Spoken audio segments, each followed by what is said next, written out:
fait un peu frais ce matin de février à Moinsartou, près de Grasse. Quelques instants de calme encore pour Pierre et Daniel Le Guenec.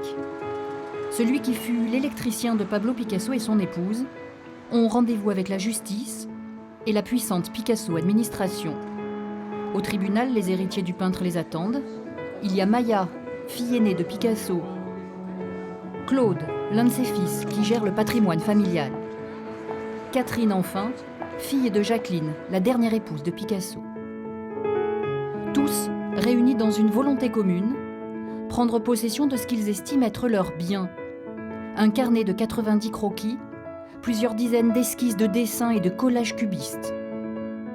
Un cadeau remis des propres mains de Jacqueline, affirme depuis toujours l'électricien. C'est tout à fait plausible que ce don ait eu lieu de la part de Jacqueline Picasso, comme il le dit. Des œuvres frauduleusement arrivées dans le garage de l'artisan accusent les héritiers. Le recel, ça signifie que vous avez en votre détention des œuvres qui sont volées et que vous le savez. Le tribunal de Grasse a 3 jours pour établir une vérité judiciaire, se prononcer sur le destin des œuvres. 3 jours pour statuer sur l'avenir d'un couple aussi. On vous effraie ? Un peu, oui. 3 jours pour éclaircir les zones d'ombre qui entourent l'éclipse pendant 40 ans d'une petite partie de l'histoire de Picasso.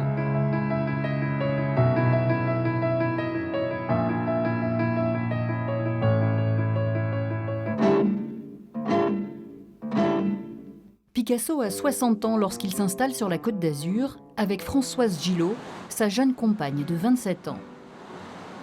À l'époque, le peintre est une star internationale. 30 ans plus tôt, il invente le cubisme avec Braque. Un pari fou, montrer simultanément ce que peuvent voir chacun des yeux en oubliant la perspective. Ça a été très révolutionnaire parce que tout d'un coup, si vous voulez, ça a heurté le regard et ça a heurté la perception parce que l'image n'était pas immédiatement lisible. Vous avez un collage cubiste ou une composition cubiste, tout est fragmenté, tout est coupé, tout est cisaillé, tout est reconstruit, tout est recollé. Et donc forcément, pour le public de l'époque, c'était une forme de violence. À Antibes, ce musée qui porte son nom sera son atelier. Pendant 2 mois, il peint son bonheur, des dizaines d'œuvres comme La joie de vivre, couleurs vives et figures géométriques. Françoise, sa nymphe, danse au milieu des faunes.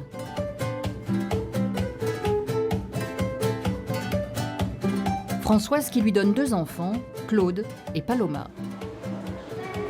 Créatif acharné, Picasso vieillit, mais pas ses muses. Il a 70 ans quand il rencontre Jacqueline, vendeuse en céramique. Elle en a 27. Jacqueline plaisantait avec lui à propos de la danse. Elle avait été danseuse. Elle a commencé à danser et lui aussi s'est mis à danser. Le grand reporter américain Douglas Duncan rencontre Picasso par l'intermédiaire d'un ami commun, Robert Capa. Privilège rare, il photographie le bonheur fusionnel du couple. Picasso avait des amis dans le monde entier. Regardez bien, comme une pyramide inversée. Des amis, des milliers d'amis. Et aussi des gens qui n'étaient pas ses amis, mais qui voulaient tous le rencontrer.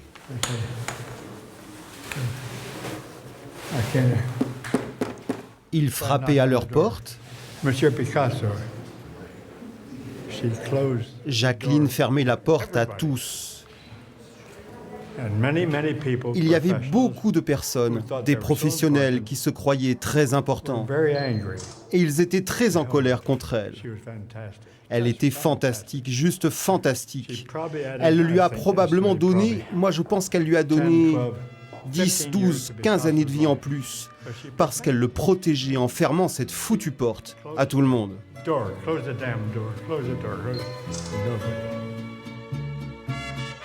Ici habite Picasso. Le couple vit ensemble depuis plus de 10 ans lorsqu'il quitte Cannes pour Mougins. Début 1970, 3 ans avant sa mort, Picasso peint toujours autant. Il décide de faire installer un vaste système de sécurité qui doit protéger son dernier atelier. Pierre Le Guenec, jeune électricien mouançois, va entrer à son service et commence à travailler dans les 800 mètres carrés de la propriété. Lorsque j'ai installé la grille derrière la porte d'entrée, il m'a dit, mais si il y a le feu, comment je sors? S'il n'y a plus d'électricité, comment on fait? Je dis, ne vous inquiétez pas, à l'intérieur, il y a une manivelle pour remonter manuellement le rideau. Parce que sans ça, on ne peut pas ouvrir la porte, n'est-ce pas? On peut l'entrebâiller, mais on ne peut pas l'ouvrir. Donc, le rassurer sur ce point-là, parce que ça l'avait énormément interrogé, intrigué. La propriété est grande et ancienne, les travaux durent plusieurs mois, et Pierre Le Guenec devient un habitué des lieux. Je pense que oui, j'étais tout de même bien considéré par monsieur et madame, parce que monsieur, de temps à autre, m'invitait à sa table pour prendre soit un gâteau, si c'était après le déjeuner, parce que monsieur déjeunait assez tard. Comme j'arrivais à 2h, des fois il était encore à table, hein, si vous voulez, et de prendre quelque chose et de me demander ce que je faisais pour lui. Le 8 avril 1973, Picasso s'éteint. À Mougins, Jacqueline, inconsolable, conserve des liens avec Pierre Le Guenec et son épouse. Elle venait ici manger un sandwich sous son arbre, qui est le mûrier, parce qu'il fait, quand il y a ses feuilles, c'est comme un chapeau. Donc elle venait là, nous mangions un sandwich. Là, elle me racontait, elle adorait raconter sa vie avec le maître, parce que je ne le connaissais pas moi. Donc j'ai appris à connaître. Et après, elle me racontait qu'elle aimait bien ci, qu'elle aimait bien ça. Bon. Et ensuite, nous allions des fois, il y a des jours, nous allions nous promener. On allait à Avance, nous allions à Antibes, nous allions à Cannes, on allait manger au Blue Bar, c'est devenu vraiment une... comment dire? Plus qu'une amitié, hein. C'était vraiment du... Une complicité. Ah, complicité, absolument.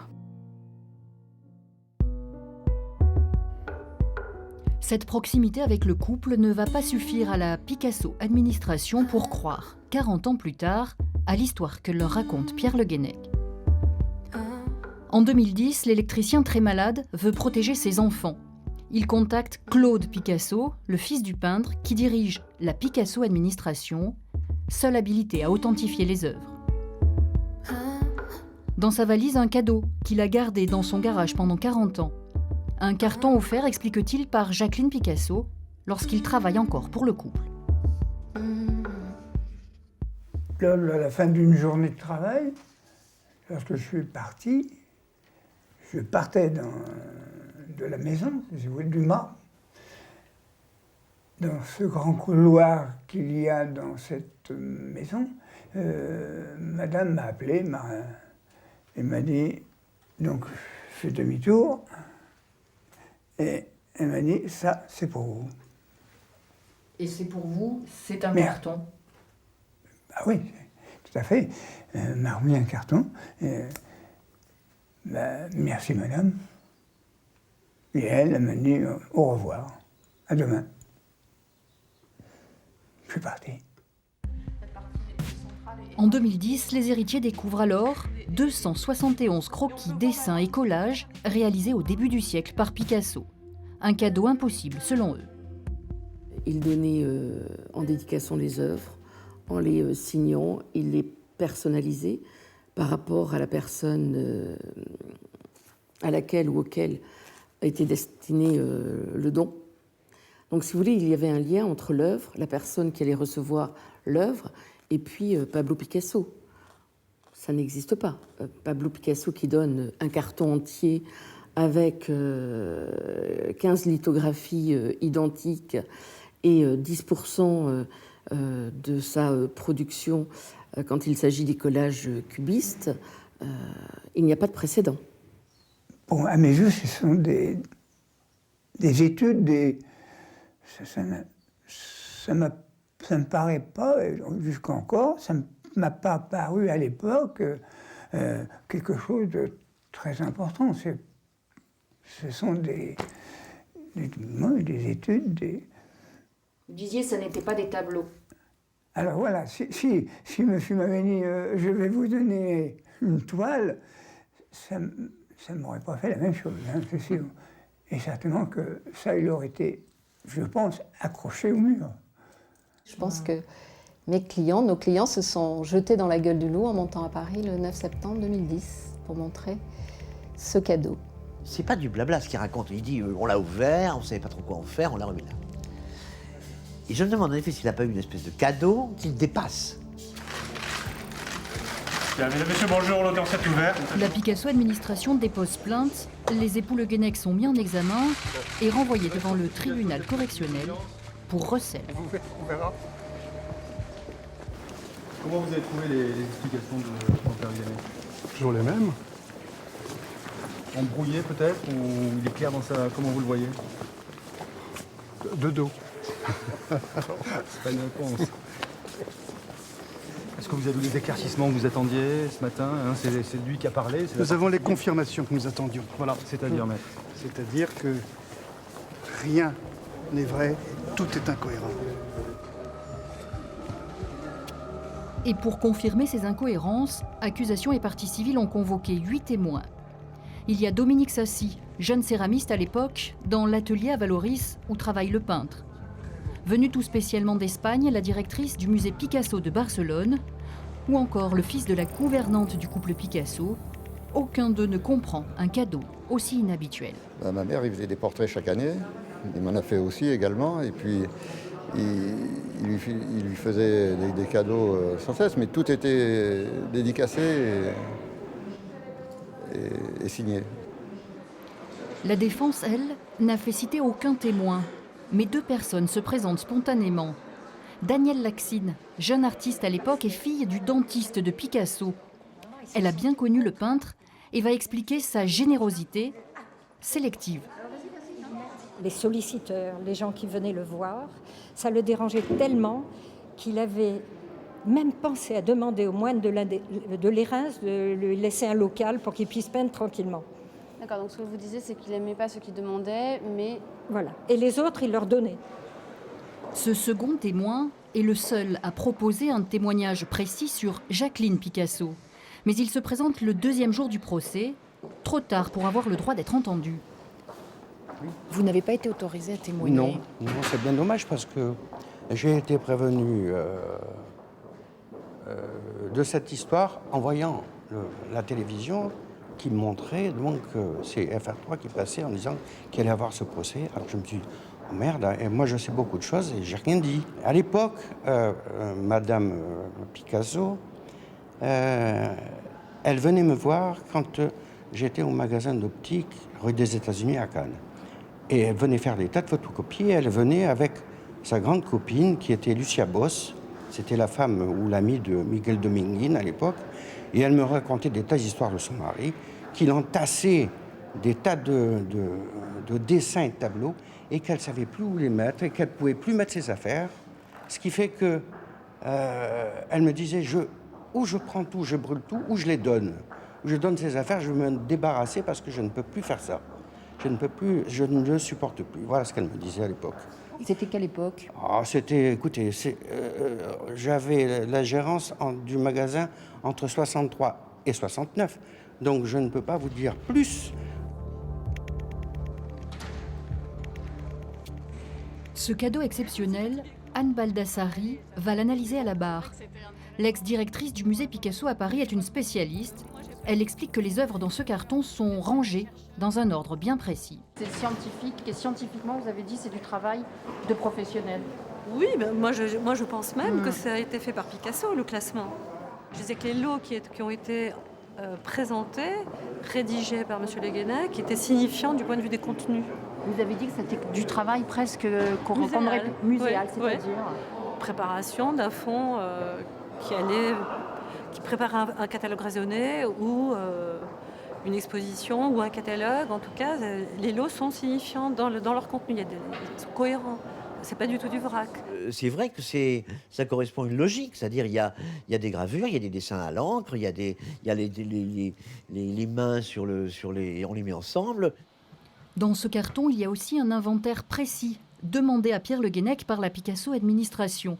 L'ex-électricien affirme avoir mesuré et commenté chaque dessin, seul ou presque. J'admets peut-être que mon beau-frère ou mon neveu m'ait dit il faut mesurer ou... Vous avez donné quelques conseils. Voilà, mais c'est moi seul qui ai rédigé ce que je voyais. Quand Le Guenec fait des choses, il apprend, il est méticuleux et très intelligent à sa manière. Il ne sait pas parler, il est muet, comme une carpe, on dirait une huître. Et plus on lui demande, plus il se renferme. Mais il sait écrire, il prend son temps, et il a fait ses petites listes. Alors, c'est vrai qu'il y a quelques descriptifs qui sont un peu savants. Alors, je ne sais pas, je n'ai pas la réponse. L'avocat des héritiers, lui, ouvre une autre piste. Pour étayer sa future mise en cause, il fait subir à l'audience une véritable interro-surprise à Pierre Le Guenec. Je lui dis, écoutez, quelle est l'œuvre la plus connue du MoMA? Et il commence à dire du MoMA. Il ne savait pas ce que c'était que le MoMA, qui est juste le musée d'art moderne le plus connu au monde, et qui est le musée évidemment de New York.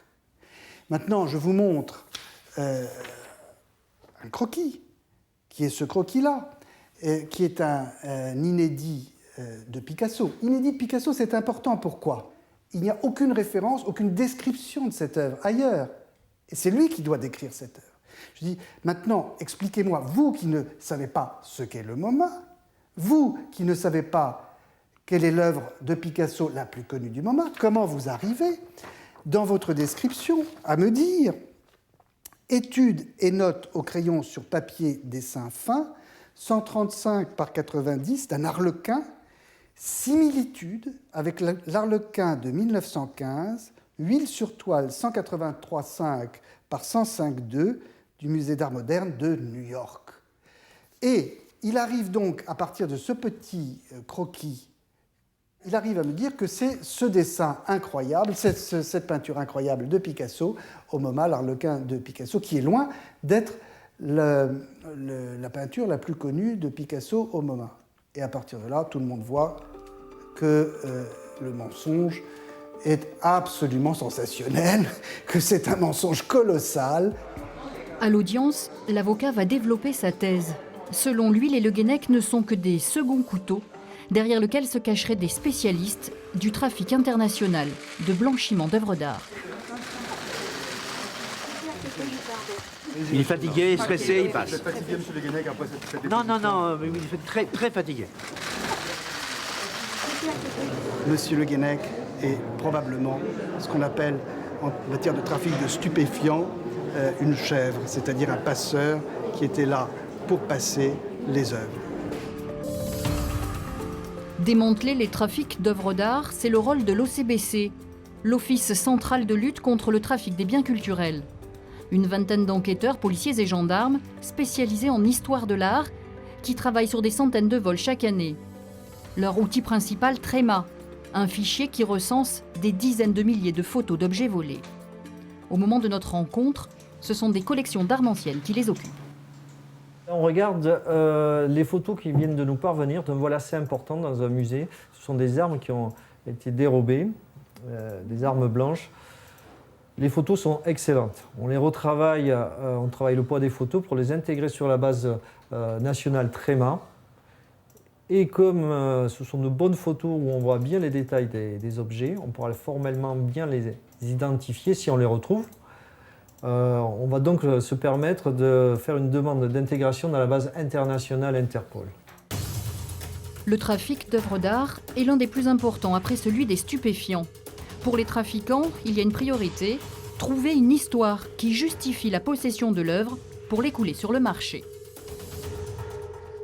Le bien va sortir frauduleusement d'un pays et après il va circuler, on va le faire passer entre plusieurs mains qui vont lui donner une histoire, des factures, on va l'accréditer à une collection privée, on va donner l'histoire d'un grand-parent qu'il a trouvé quelque part. Voilà, l'important c'est de le faire circuler, de le faire passer entre plusieurs mains, de fait qu'un jour il arrive sur le marché officiel avec quelque chose qui paraît entièrement propre et entièrement crédible.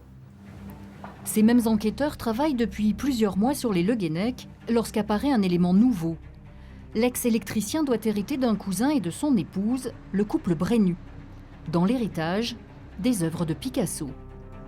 Maurice Brenu a lui aussi connu le peintre. Il a été son chauffeur avant que Le Guenec n'entre à son service. Ce lien de parenté, Le Guenec, en froid avec ce cousin, n'en a jamais parlé. Avant de mourir, le couple Brenu a vendu plusieurs œuvres que Picasso leur aurait données. Certaines d'entre elles dédicacées à Nounours, le surnom du chauffeur. La vente est passée par les circuits officiels, une galerie suisse puis Christie's à New York, sous le titre « La collection secrète ». À l'époque, Maya, fantasque fille aînée de Picasso, authentifie les œuvres. Moi, j'aime bien les noisettes. Je comprends rien à l'anglais. Qui c'est qui fume des blondes? Eh ben c'est ça. Alors toi, t'es vierge et pure, fous-moi le camp. Toi, t'es toujours là avec ton machin. Maya a des doutes sur quelques signatures, mais les tableaux sont ceux de son père. L'histoire s'arrête là. Aujourd'hui, avec le recul, vous regrettez d'avoir authentifié les œuvres Brenu? Mais non, c'était des parasols, c'était des œuvres de mon père. Fous-moi la paix. Brenu, voleur de Picasso, son cousin Le Guenec receleur, scénario idéal. Mais les Brenu sont morts et l'enquête n'établit pas de lien entre les cousins partis dans le Lot et les Le Guenec restés sur la Côte d'Azur. Pourtant, la partie civile s'obstine.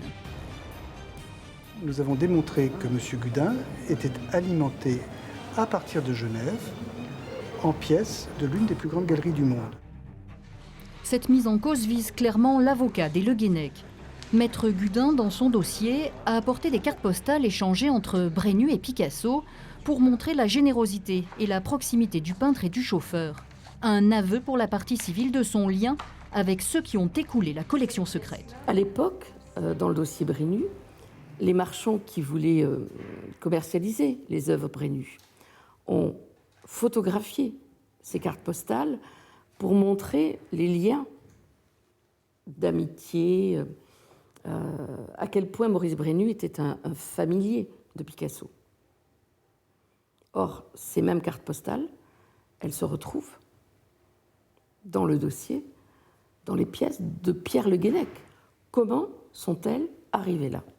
J'ai reçu des documents de Genève, parce que je les ai demandés à un copain avec qui je travaille, je les ai reçus, et lui a un fils qui connaît sans doute quelqu'un chez Kruger. J'ai un document Kruger sans intérêt, et à partir de là, et seulement ça, ils s'en font tout un plat en disant qu'on tire les ficelles.